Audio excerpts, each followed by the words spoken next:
الله الرحمن الرحيم. الحمد لله رب العالمين، والصلاة والسلام على أشرف الأنبياء والمرسلين نبينا محمد وعلى آله وصحبه أجمعين ومن تبعهم بإحسان إلى يوم الدين. أما بعد،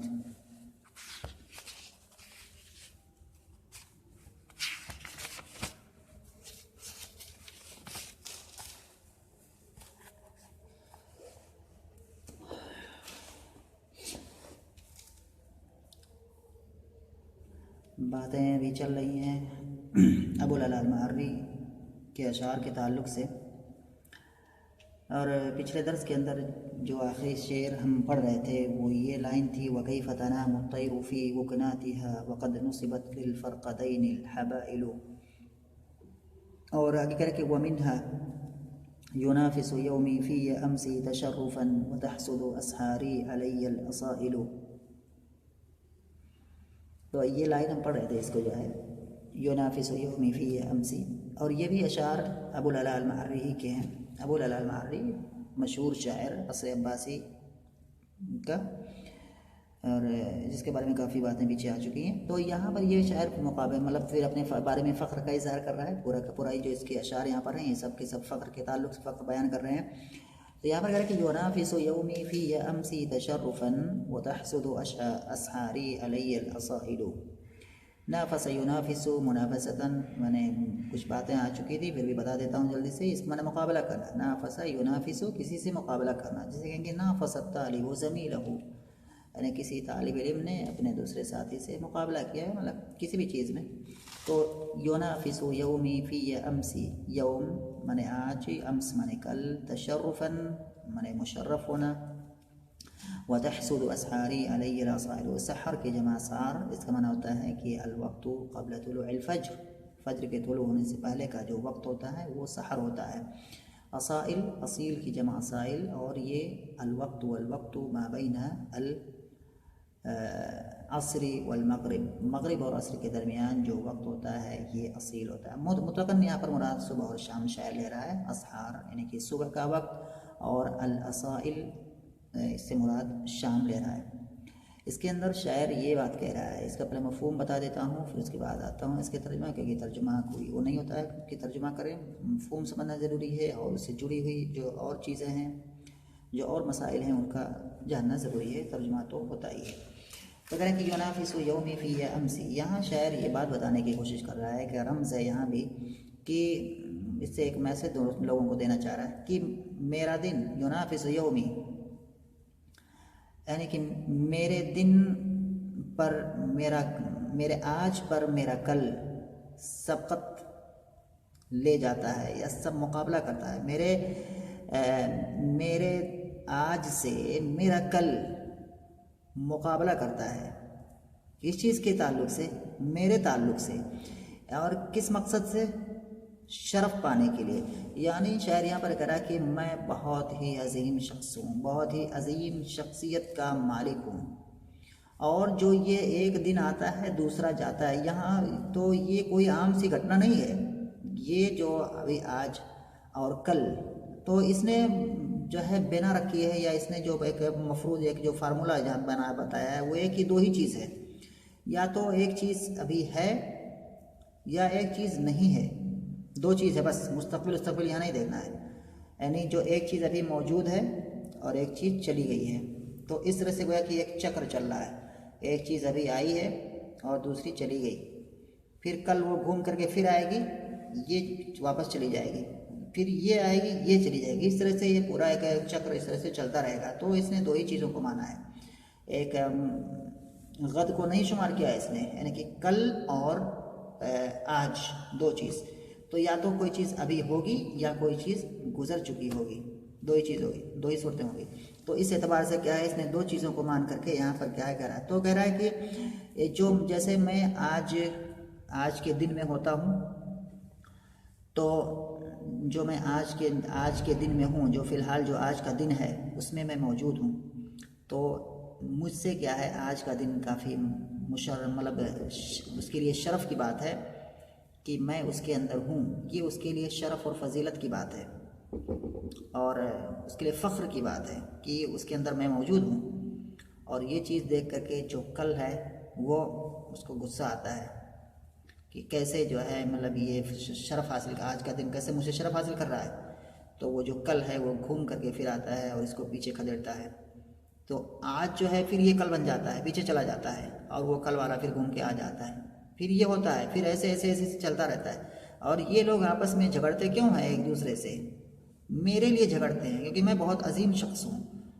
ہر کوئی چاہتا ہے کہ میں اس میں رہوں، جو کل والا ہے جو بھی گیا ہے وہ چاہتا ہے میں اس میں رہوں، اور یہ چاہتا ہے میں اس میں رہوں. تو ایک دوسرے سے ہر کوئی حسد کرتا ہے اور ایک دوسرے کو بگا کے آتا ہے، پھر وہ اس کو بگاتا ہے، پھر وہ اس کو بگاتا ہے.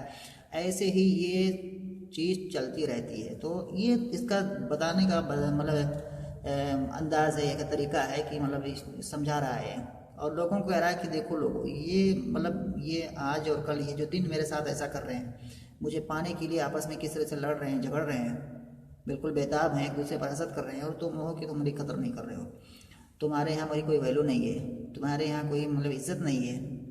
تو ان کو جو ہے ایک طرح سے رغبت دلا رہا ہے اور ان کو سمجھا رہا ہے ایک اشارے سے، کنایے سے، رمز سے، تشرفاً شرف پانے کے لیے. تو کہہ رہا ہے شاعر کہ میرا آج یعنی کہ میرے بارے میں میرے آج سے مقابلہ کرتا ہے. یونافس سے مقابلہ کرنا کریں تو میرے آج سے یونافس یومی مفعول بھی ہے. یہ میرے آج سے مقابلہ کرتا ہے میرے تعلق سے میرا کل، تشرفاً شرف پانے کے لیے. وتحسد اسحاری علی الاسائل، اور میری صبح پر اور میرے تعلق سے کیا ہے، میری شام میری صبح پر حسد کرتی ہے. وہی معنی بالکل سیم کنسیپٹ، سیم تصور، سیم سوچ یہاں بھی وہی ہے، تھوڑا سا سیگے بدلے ہوئے ہیں لیکن معنی انداز بالکل وہی ہے. یعنی کہ یہاں بھی جیسے شاعر کہہ رہا ہے کہ اگر میں صبح میں ہوں، یہاں بھی کہہ رہا ہے کہ چیز صبح ہوگی یا شام ہوگی، دو ہی چیز مطلب اس کنسیپٹ یہاں رکھ رہا ہے، صبح یا شام.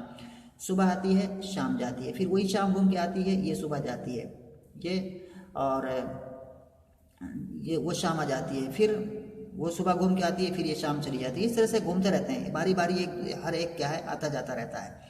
تو اگر ہے کہ وتحسد اسحاری، تو اس طرح سے ایک دوسرے کا آنا جانا، صبح کا آنا، کبھی میں صبح میں ہوتا ہوں کبھی میں شام میں ہوتا ہوں. تو گویا کہ صبح مجھ کو پانے، ابھی میں صبح میں ہوں تو شام کو اس سے جلن ہو رہی ہے، شام کو یہ دیکھ کر کے جلن ہو رہی ہے کہ میں صبح میں ہوں اور صبح مجھ سے مشرف ہو رہا ہے. صبح کیا ہے، اس کو عزت، اس کے لیے عزت اور فخر کی بات ہے کہ میں اس میں ہوں. تو شام صبح کو آ کر کے بھگاتی ہے اور مجھ کو حاصل کرتی ہے، اور پھر جو ہے یہ شام کیا ہے چلی جاتی ہے، یہ صبح کیا ہے چلی جاتی ہے، پھر شام میں آ جاتا ہوں. ایسے ہی پھر وہ کرتی ہے، پھر وہ کرتی ہے، پھر وہ کرتی ہے. بات سمجھ میں آ رہی ہوگی مجھے. تو وتحسد اسحاری علی الاسائل، اور میری شام، وتحسد اسحاری علی اسائلی، اصل میں اسے سمجھ گا اسائلی یعنی کہ میری شام. تو میری شام میرے صبح پر حسد کرتی ہے، علی یعنی کہ میرے تعلق سے، یعنی کہ میرے بارے میں. تو وہی معنی یہاں بھی ہے. تو یہ جو لائن ہے اس سے کیا ہے، ایک اشارہ کر رہا ہے، لوگوں کو بتا رہا ہے کہ دیکھو ان گھٹناؤں کو ذکر کر کے یہ کہہ رہا ہے کہ دیکھو لوگوں ایسی بات ہے، یہ دیکھو دن اور رات کو، یہ کہ دنوں کو دیکھو، یہ ہے کہ اوقات کو، صبح و شام کو دیکھو.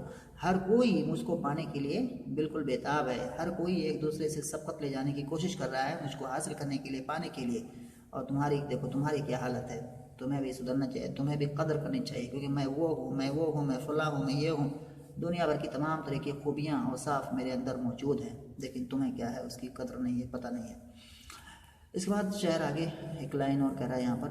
بچے یہاں پر جو ہے یونافس یومی فی امسی، یہاں پر یونافس جو ہے فعل ہے، اس کے بعد یومی مفعول بھی ہے اس کا، اور چونکہ اس کی اضافت یا متکلم کی طرف کی گئی ہے، یہاں پر اعراب ظاہر نہیں ہوگا کیونکہ میم جو ہے جو کہ اعراب کی جگہ ہے، جہاں پر حرکت آنی چاہیے تھی مفعول بھی کی، وہ جگہ آلریڈی پر ہو چکی ہے اس یا کی وجہ سے، کیونکہ یہ اپنے ماقبل کسرہ چاہتا ہے اور یہ ضروری ہے یا سے پہلے کسرہ کا ہونا. اس لیے کیا ہے، اب یہ جو فتحہ ہے یعنی کہ مفعول بھی کا جو یہ فتحہ ہے، یہ فتحہ مقدر ہے اس میم کے اوپر، جس جگہ کو آلریڈی کور کر رکھا ہے، یعنی کہ اس کو پر کر رکھا ہے اس یا نے. تو اس کو کہیں گے کہ یومی یعنی کہ مفعول به منصوب، یوم مفعول به منصوب علامة نصبه الفتحة المقدرة على الميم منع من ظهورها اشتغال المحل أي اشتغال الميم بحركة الياء المناسبة. یہ عربی میں کہنے کی تعبیر ہوتی ہے، طریقہ ہوتا ہے، بہرحال چھوڑتے ہیں اس کو. جو ہے یہ، اور تشرفاً جو ہے یہ مفعول لہو ہے، یعنی کہ یونافس جو ہے اسی کا یہ مفعول لہو ہے تشرفاً، اسی لیے یہ منصوب ہے یہاں پر. تو یونافس یومی فی امسی، اور امسی جو ہے یہاں پر یہ فاعل ہے یونافس فعل کا. امسی فاعل ہے، یہاں بھی تقریباً وہی سے اعراب ہے. امسی کیا ہے، یہ مرفوع ہے، لیکن اس کا ضمہ کا ہے، ضمہ مقدر ہے سین کے اوپر، اور ضمہ مقدر ہے اس وجہ سے کیونکہ اس کے بعد یا آئی ہوئی ہے، اور یا نے کیا ہے وہ جگہ پر کر لی ہے اپنی حرکت دے کر کے سین پر. تو سین پر یا نے اپنی حرکت دے دی ہے کسرہ کی، اور یا سے پہلے کسرہ کا ہونا ضروری ہے، اس لیے اب ایک حرف پر دو حرکت نہیں لا سکتے. تو اب جو ہے فاعل کی حرکت کو یعنی کہ ضمہ کی حرکت کو اس سین پر مقدر مانیں گے. تشرفاً مفعول ہے، یہ مفعول لہو ہے، واضح ہے، اور یہ بھی واضح ہے. پہلے کہ وطال اعترافی بالزمان وصرفه فلست ابالی من تقول القبائل. آگے شعر کہہ رہا ہے یعنی کہ ابو العلاء المعری، طال یطول کا معنی ہوتا ہے لمبا ہونا، کھینچنا، لمبا ہونا. اعتراف کسی چیز کو مطلب اعتراف کرنا. تو یہاں پر وطال اعترافی بالزمان وصرفه، یہاں پر مراد ہے اعتراف سے مراد کیا ہے، اعترافی بالزمان یعنی کہ زمانے، میرا زمانے کو اعتراف کرنا. یہ لفظی معنی ہو جائے گا اعترافی، میرا اعتراف کرنا، بالزمان یعنی کہ زمانے کو. اور اعتراف اس کا صلہ آتا ہے جیسے کہ اعتراف زید بامر، زید نے امر کا اعتراف کیا، یا اعتراف زید بذلک الشیء، زید نے فلاں چیز کا اعتراف کیا، تو با اس کے ساتھ آتا ہے اعتراف فعل کا. اور یہ باب افتعال سے اعتراف یہاں پر مصدر ہے. تو اعترافی بالزمان یعنی کہ زمانے کے ساتھ میرا تجربہ کافی لمبا ہے. وتعالى اعترافی بالزمان، اور زمانے کے ساتھ میرا تجربہ یعنی کہ زمانے کا میرا تجربہ کیا ہے، یا زمانے کے ساتھ میرا تجربہ کافی لمبا ہے. زمانہ، اور اس کے بعد ایک چیز اور ہے، اس کو بھی ملا لیتے ہیں یہاں پر، صرف. صرف جمع اس کی آئے گی صروف، اور صرف الدہر کہتے ہیں حوادث الدہر کو. زمانے کے اندر جو الگ الگ حوادث یا اس کی گردشیں ہوتی ہیں اس کو کہتے ہیں، یعنی کہ گردش زمانہ. صروف الدہر گردشیں، یا صرف الدہر گردش زمانہ. تو زمانہ اور اس کی گردش سے میرا تجربہ کافی لمبا ہے، یعنی کہ زمانہ اور اس کی، اور گردش کیا ہونا، گردش میں مصیبت پریشانی، زمانہ اور اس کی گردش کے ساتھ میرا تجربہ لمبا رہا ہے. فلست ابالی من تقول القبائل، اور زمانہ اور اس کی گردشوں سے یعنی کہ اس کی مصیبتوں کے، زمانہ اور اس کی مصیبتوں کے ساتھ میرا تجربہ کافی لمبا رہا ہے. اس کا معنی شاعر یہ کہنا چاہ رہا ہے یہاں پر کہ زمانے کے اندر جو مختلف قسم کی پریشانیاں آتی ہیں، بڑی بڑی پریشانیاں، ان کو میں نے جھیلا ہے، ان سے میں گزر چکا ہوں. شاعر کے بارے میں پہلے بات آ چکی ہے کہ شاعر بہت پریشانی جھیلا ہے. 3 سال کی عمر میں، 4 سال کی عمر میں کیا ہے یہ نابینا ہو گیا تھا. کم عمری ہی میں کیا ہے اس کے والدین وفات پا چکے تھے، اور یہ نابینا ہو گیا تھا، اور اس کو بیماری کم عمری میں لگی تھی. اس کی کوئی قدر نہیں کرتی، اس کو کہیں عزت نہیں ملی. مطلب کتنا ہے کہ ایک آدمی کی جو ہے اگر بینائی چلی جائے 3-4 سال کی عمر ہی میں، اس کی پوری زندگی پھر کیسے گزرے گی. اس کے والدین بھی وفات پا جائیں کم عمری ہی میں، پھر اس سے بڑی ٹریجڈی کیا ہو سکتی ہے. اور ایسے ہی لوگوں کی جانب سے اس کو کافی پریشانیوں کا سامنا کرنا پڑتا ہے. ان تمام چیزوں کی طرف گویا کہ یہ اشارہ کر رہا ہے، اور کہہ رہا ہے کہ اتنی بڑی بڑی مصیبتوں کا سامنا میں نے کیا ہے، تو اب میرے سامنے اگر کوئی حادثہ ہوتا ہے تو مجھے اس کی کوئی پرواہ نہیں ہے.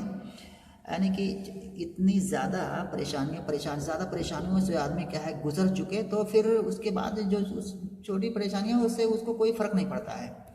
تو اسی معنی کو یہاں پر شاعر کہہ رہا ہے کہ زمانہ اور اس کے حوادث یا اس کی مصیبتوں کے ساتھ میرا تجربہ کافی لمبا ہے. فلست ابالی من تقول القبائل، لستو یا کہ فعل لستا یعنی کہ یہ فعل ناقص اور ساتھ میں اس کا اسم لگا ہوا ہے تاکہ ضمیر. ابالی یہاں پر بالا یبالی مبالاتن باب مفالت سے ہے. اس کا معنی یہاں ابالی، یہاں پر فعل مضارع ہے، واحد متکلم کا صیغہ ہے. ابالی اس کا معنی ہوتا ہے پرواہ کرنا، کسی چیز کی پرواہ کرنا. تو ابالی فلست ابالی من تقول القبائل، اور یہاں پر جو من اس میں موصول ہے تقول. اچھی بات ہے، اگلا کلمہ ہے غال یغول. غال یغول کے معنی ہوتا ہے اہلک یہلکو، ہلاک کرنا، کسی برباد کرنا. تو غال یغول یہاں پر فعل مضارع ہے، تقول یہ واحد فعل مضارع ہے، واحد مؤنث غائب کا صیغہ ہے. فلست ابالی من تقول القبائل، اور یہ اسی سے جو ہے غال یغول سے، اسی سے اسم فاعل ہے. غائلتن غائلتن جس کی اصل ہے غابلتن، تو غابلتن سے جو ہے ظرفی قاعدے کے اعتبار سے غائلتن ہو گیا ہے، واو کو حمزہ سے بدل دیا گیا ہے اس میں فاعل میں. تو غائلتن کی جمع ہے الغوائل یعنی کہ المہلکات.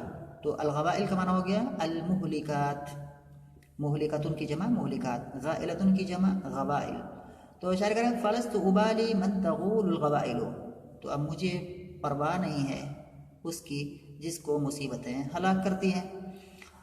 یعنی کہہ رہا ہے کہ میں نے اتنا زیادہ جھیلا ہے، اتنا زیادہ پریشانیوں کا سامنا کیا ہے اپنی زندگی میں کہ اب اس سے مجھے کوئی پرواہ نہیں ہے کہ کون مرتا ہے کون بچتا ہے، مجھے اس سے کوئی پریشانی نہیں، کیونکہ میرے سامنے بالکل ہیچ ہے، میرے سامنے بالکل چھوٹی ہیں. تو اسی چیز کو کہا ہے فلست ابالی من تغول الغوائل، تو مجھے نہیں پرواہ ہے اس آدمی کی جس کو مصیبتیں تباہ کر دیتی ہیں، ہلاک و برباد کر دیتی ہیں. تو یہاں پر اگر ان کے لستو، تو یہاں کی لستو ہے، میں نے بتایا کہ یہاں پر فعل ناقص اور اس کے ساتھ اس کا اسم لگا ہے، پھر تو یہ فعل ناقص ہے لستو، اور یہ تا اسی کا اسم ہے، اور اس کی خبر جو ہے یہ پورا کا پورا جملہ ہے ابالی من تغول الغوائل. اصل میں عبارت ہے من تغوله الغوائل، کیونکہ اس میں موصول ہے یہ من، صلہ کے اندر کوئی عائد ہونا چاہیے جو اس میں موصول کی طرف لوٹے. تو من تغوله الغوائل، تو ابالی فعل ہے، اس کے اندر اس کا فاعل ڈھونڈنا، اس کا فاعل ہے انا کی ضمیر جو کہ ابالی کے اندر ہے، اس کا مفعول بھی ہے من جو کہ اس میں موصول ہے، اور اس کے بعد جملہ فعلیہ ہے جو اس کا صلہ ہے. تغولہ اس طرح سے اصل ہے، اور تغولہ سے جو ہا کی ضمیر ہے جو کہ مفعول بھی واقع ہے، یعنی کہ تغول فعل کا وہ ہا کی ضمیر جو کہ فضلہ ہے مفعول بھی ہے یہاں سے محذوف ہے. صلہ کے اندر اکثر اگر یہ عائد فضلہ ہوتا ہے یا مفعول بھی ہوتا ہے تو وہ محذوف ہی ملتا ہے. تو یہاں پر تغول فعل اس کا مفعول بھی محذوف، اور الغوائل اس کا فاعل، تو فعل اور فاعل اور جو بیچ میں مفعول بھی محذوف ہے یہ سب جملہ فعلیہ، اور یہ پھر صلہ ہو جائے گا من اس میں موصول کا، موصول اور صلہ پھر یہ مفعول بھی ابالی کا، ابالی فعل اپنے فاعل جو کہ انا کی ضمیر ہے اس مفعول سے مل کر، یعنی کہ جو موصول صلہ جو مفعول ہے اس سے مل کر یہ خبر ہو جائے گی لستوں کی، اور یہ جملہ ابالی من تغول الغوائل نصب کے محل میں ہو جائے گا. آگے پھر شاعر کہہ رہا ہے فلو بان قصدی ما تأسف منکبی ولو مات زندی ما بکته الانامل. یہ معنی ہے ابھی جو یہ پہلی والی لائن ہے تقریباً اسی مفہوم میں یہ بھی لائن ہے، بس طریقہ تھوڑا بدلا ہوا ہے، اور ساری جو ہے یہاں پر اس نے تشبیہ سے کام لیا ہے، یعنی کہ صراحتاً یا ڈائریکٹ اس معنی کو نہیں ادا کیا ہے کہ زمانے سے مجھے بہت ساری پریشانیاں ملی ہیں، جن پریشانیوں کی وجہ سے اب مجھے ساری پریشانیاں دوسری تمام پریشانیاں چھوٹی لگتی ہیں، مجھے کچھ فرق نہیں پڑتا ہے. اسی معنی کو وہ تشبیہ یا انڈائریکٹلی کیا ہے بتانے کی کوشش کر رہا ہے. کہہ رہا فلو بان قصدی ما تأسف منکبی ولو مات زندی ما بکته الانامل. لو بانا الفاظ معنی پر آتے ہیں، پہلے اس کے بعد مفہوم کریں گے، اس کے بعد دوسری تمام چیزیں. رب فلو بانا قصدی، بانا یبینو، یہاں جو فعل ہے بانا، بانا کے معنی ہوتا ہے الگ ہونا، جدا ہونا. بانا یبینو باب ضرب یضربو سے جدا ہونا. قصد، قصدن کے معنی بازو، جو آدمی کا جو ہاتھ ہوتا ہے تو کندھا اور کوہنی جو کہ مرفق کہتے ہیں عربی میں، تو کوہنی اور کندھے کے درمیان میں جو حصہ ہوتا ہے اس کو عضد کہتے ہیں، جمع اعضاد. تو عضد وہی معنی ہو گیا بازو، جو بازو کیا ہوتا ہے یعنی کہ کوہنی، دونوں ہاتھ میں کوہنی ہوتی ہے اور کوہنی سے اوپر جو کندھے تک کا حصہ ہوتا ہے اس کو عضد کہتے ہیں. ما تأسف، تأسف ہے، تأسف کے معنی ہوتا ہے غم کرنا، غمگین ہونا. منکب کے معنی موڑھا، جمع مناکب. ولو مات زندی، اور زند کہتے ہیں ایک ہڈی کو، دونوں ہاتھ جو ہوتے ہیں تو دونوں ہاتھ کی جو ساعد جس کو کہتے ہیں ساعد، یعنی کہ کوہنی سے نیچے اور جو کلائی ہے کوہنی اور جو یہ ہتھیلی ہے دونوں کے درمیان جو لمبی سی ہڈی ہے، تو یہ دو ہڈیوں سے مل کر کے بنتی ہے. اوپر والی ہڈی کو قعبرہ کہتے ہیں، القعبرہ، اور نیچے والی ہڈی کو زند کہتے ہیں.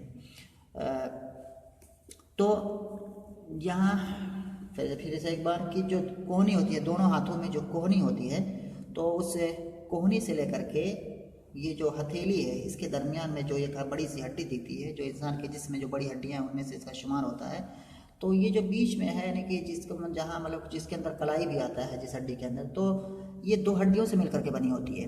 ایک ہڈی اوپر ہوتی ہے جس کو قعبرہ کہتے ہیں، اور ایک ہڈی نیچے ہوتی ہے جس کو زند کہتے ہیں، جمع ازناد.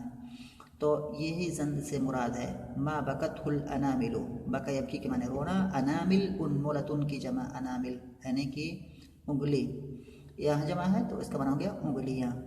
تو